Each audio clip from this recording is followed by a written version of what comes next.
Hello guys, তোমরা সবাই কেমন আছো? আশা করি খুব ভালো আছো আর আমিও ভালো আছি। আজকের ভিডিওতে দেখাবো নতুন একটি আসন। তো কালকের চেয়ার কভারটা বানিয়েছিলাম, তো তারই এই ভিডিওটা। কিন্তু এটার শুধু কাটিং চেঞ্জ করে নেবে তোমরা। আর যেভাবে আমি কাপড় বসিয়েছি সব নিয়ম কিন্তু সেম। তো এটা আর আলাদা করে আমি ভিডিও বানাইনি।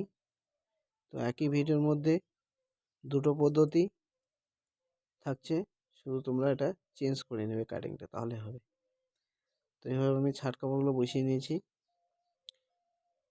একটার উপর একটা। আর এই কাপড়ের কালার কিন্তু তোমাদের চয়েস অনুযায়ী তোমরা এখানে বসিয়ে নেবে। তো আমি আমার চয়েস অনুযায়ী এখানে বসিয়ে নিয়েছি। আগে বসিয়ে দেখেছি যতটা সুন্দর লাগে, তারপরে আমি এখানে সেলাই করে নিচ্ছি। তো তোমরা এভাবে একটার উপর একটা রেখে সেলাই করবে প্রত্যেকটাতে। তো সেলাই আমার কমপ্লিট। এটাকে কাটিং হবে, পুরো সাইডটা কেটে নেব, বাড়তি কাপড়গুলো, যাতে কোনো অসুবিধা না হয় সাইড কাপড়টা লাগাতে। তো